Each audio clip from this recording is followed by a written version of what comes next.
हाल ही में एनसीपी नेता शरद पवार ने देश के गृह मंत्री अमित शाह को लेकर बयान दिया तो शरद पवार भाजपा नेताओं के निशाने पर आ गए।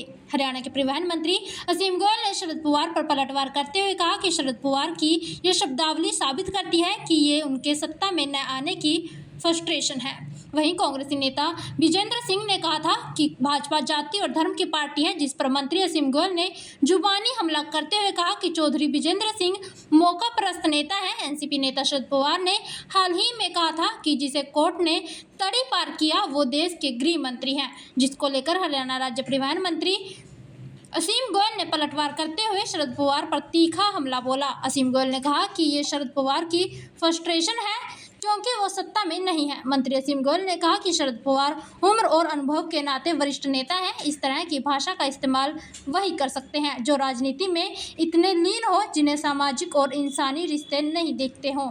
इस तरह का बयान कोई अच्छा मैसेज नहीं है।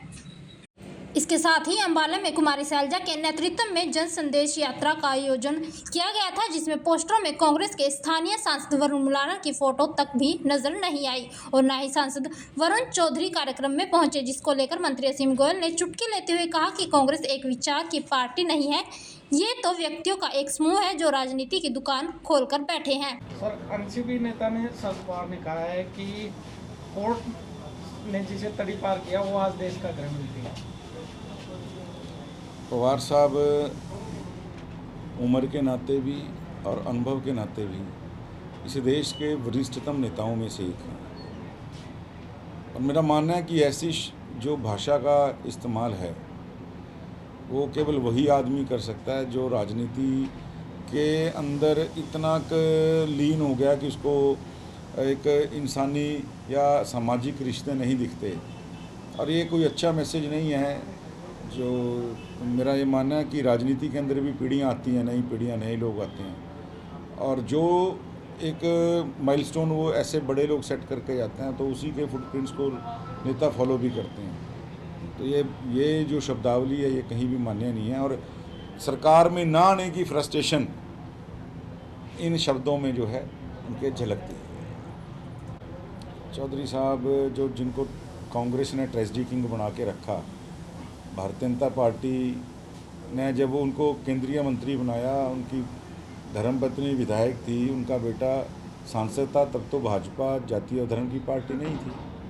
और जब भारतीय जनता पार्टी ने कहा कि भाई यहाँ हम परिवारवाद के नाते इतने लोगों को राजनीति में आगे नहीं बढ़ा सकते, तो वही भारतीय जनता पार्टी जाति और धर्म की पार्टी बन गई।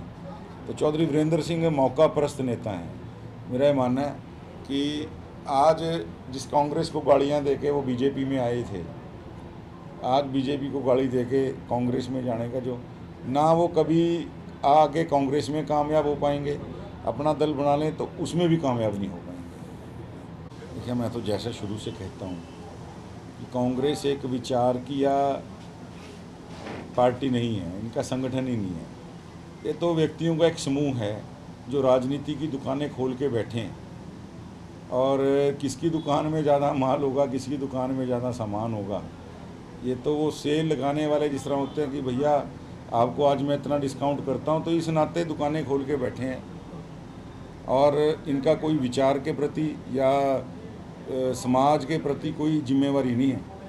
तो ये गुट हैं, एक कोई विचार के साथ जुड़े लोग नहीं हैं और ये निश्चित रूप से ना अपने दल का ना समाज का किसी का भला नहीं कर सकते और कांग्रेस इसी तरह समाप्त हो जाएगी।